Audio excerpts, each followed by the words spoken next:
Cespedes became the first repeat winner of the All-Star Skills Contest in 15 years, powering his way past Cincinnati's Todd Frazier 9-1 in the final round Monday night. Griffey Jr. took the title in 1998 and 1999.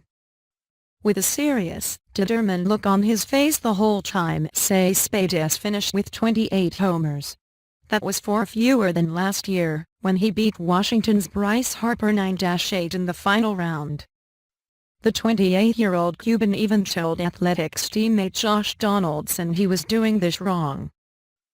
"I knew he wasn't going to win because his mentality was to take the ball out of the stadium, and I told him that is not the way you win this competition," Cespedes said through an interpreter. He added, "I'm somebody who's very conscious of the power that I have. So I don't need to put more of a swing or more of an effort in order to hit a home run. I just have to look for a good pitch and put a good swing on it, and it usually takes care of it." Cespedes saved his best for last, a 452-foot blast to the third deck above left field that officially measured as the longest of the night.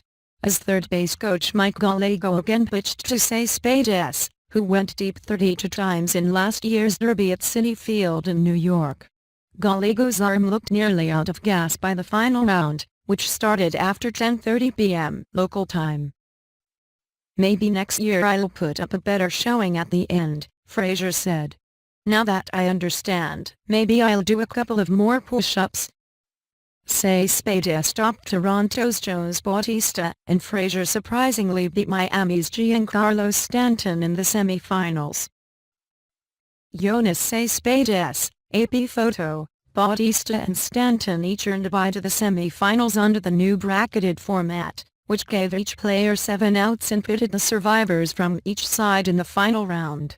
Bautista went deep 10 times in the first round, keeping the fans in the second deck above left field on their toes, and Stanton hit 6. That was all for him, though. After a long wait for his next turn, Stanton put up a 0 in the semifinals and let Frazier advance with only 1. Oh, but Stanton's 6 were beauties. One landed in the third deck above left field, about a half-dozen rows shy of the very top of the ballpark. Another reached to the second deck above the center field batter's eye, a place never touched by a ball during an actual game here. Bautista, the Alabama captain, has 11 home runs in 14 regular season games here, the most by any visiting player.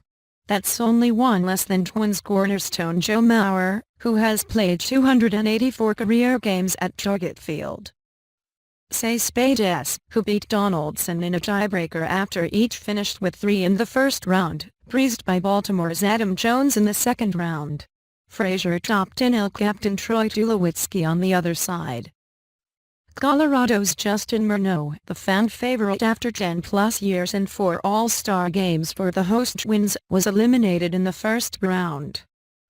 Morneau returned to his roots, and so did the event itself, considering the inaugural contest was held at the Metrodome before the 1985 All-Star Game. Admission then was a mere $2, slightly less than the $200 and up price tags on the Derby these days. The original form was actually a 1960s-era television show, featuring sluggers like Hartman Killebrew of the Twins.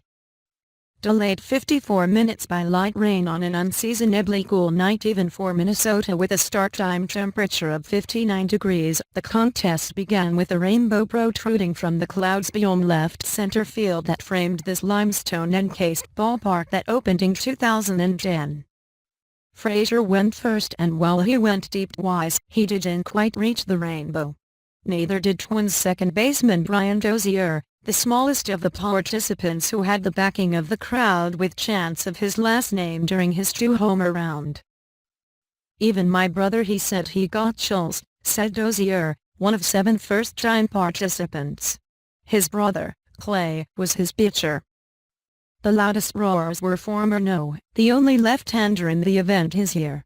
His third Derby appearance brought the fans to their feet where they see/DC's Thunderstruck blaring in the background, and he hit 2 in the first round before Frazier beat him in the 3-swing tiebreaker. The only player shut out, Dodgers spark plug Yasiel Puig. He was the first homerless participant since Robinson Cano 2 years ago in Kansas City.